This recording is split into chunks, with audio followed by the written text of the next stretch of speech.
मेरे पिताजी 1960 में जो सामान, एक बास्केट ऑफ गुड आप कह लीजिए, जो खरीदते थे 100 रुपये में, आज उसी प्रोडक्ट को, यही सामान खरीदने के लिए मुझे 7804 रुपया पे करना पड़ेगा। और ये नतीजा किस चीज़ का है? ये परिणाम है इन्फ्लेशन, महंगाई या मुद्रास्फीति का। अब ये क्या होती है?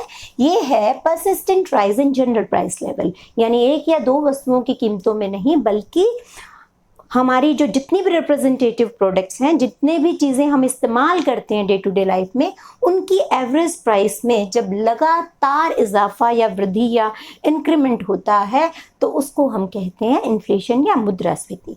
इसके टाइप्स की बात करते हैं पहले स्पीड के बेस पे।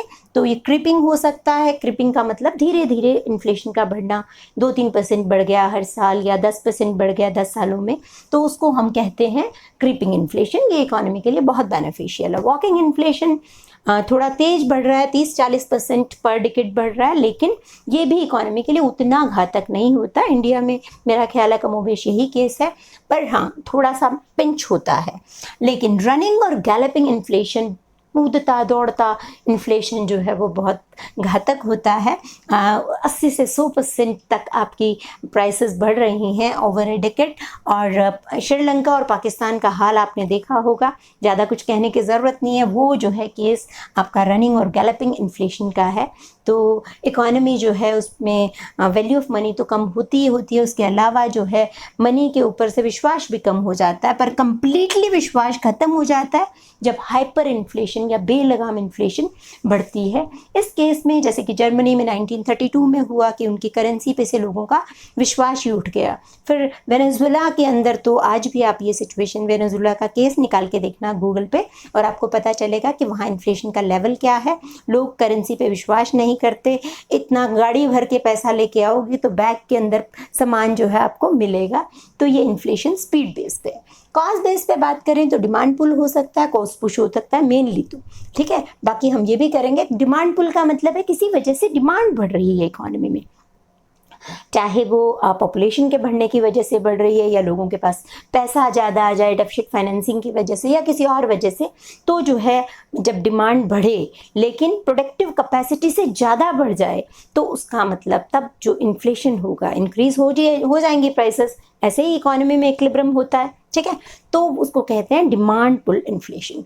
कॉस्ट पुश है कि जब वेजेस के लिए जो है लेबर चिल्ला रही है कि जिंदाबाद मुर्दाबाद, है ना, तो उनकी वेजेस या उनकी मजदूरी बढ़ानी पड़ती है। इनपुट की प्राइसेस, रॉ मटेरियल की प्राइसेस बढ़ जाए, ऑयल की प्राइसेस बढ़ जाए, ट्रांसपोर्टेशन महंगा हो जाए, तो कुछ भी कारण हो, चाहे प्रॉफिट इंड्यूस्ड, यानी कि जब आपका एंटरप्रेन्योर कहे कि भाई मुझे प्रॉफिट ज़्यादा चाहिए, तो भी वो है कॉस्ट पुश ही होगा, नेचुरल है। तो उस तरह का जब प्राइसेस में, जब सप्लाई साइड में जो प्राइस कारण बन जाए कोई, तो वो कहलाता है आपका कॉस्ट पुश या प्रॉफिट इंड्यूस्ड इन्वेस्टमेंट।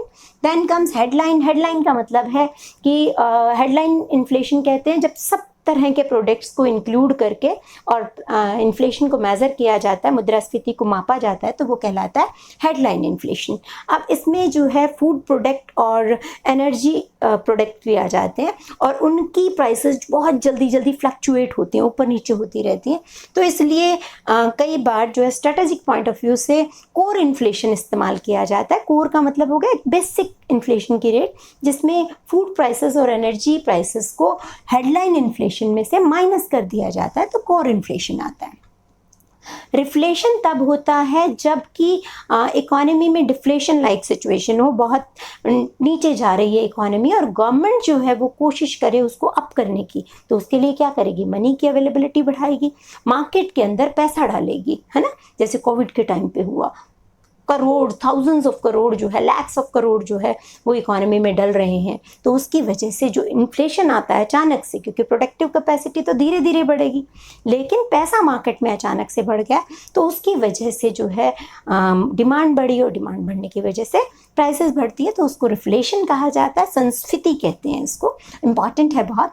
उसके अलावा मॉनेटरी है, तो मॉनेटरी अगेन वही डेफिसिट फाइनेंसिंग, मुद्रा जब छापती है आरबीआई, ठीक है, तो मार्केट के अंदर पैसे का इनफ्लो हो जाता है और फिर वही डिमांड बढ़ती है और डिमांड बढ़ने से प्राइसेस बढ़ती है। स्ट्रक्चर होती है कि जब इकोनॉमी का स्ट्रक्चर वीक हो, वो बर्दाश्त ना कर पाता हो, चीज़ों को सेट ना कर पाता हो, तब हो जाता है। जैसे प्याज के रेट 10 रुपये हो जाएं या 100 रुपये हो जाएं, सरकार का कोई इंटरवेंशन नहीं तो उसे ओपन इन्फ्लेशन। और जब सरकार अपनी इन्फ्लेशन को दबाने की कोशिश करती है, जैसे इंडिया के केस में होता है कि प्याज की प्राइसेस को हर साल जो है वो सब्सिडाइज करके कम किया जाता है, तो वो सप्रेस्ड या दबा हुआ इन्फ्लेशन होता है।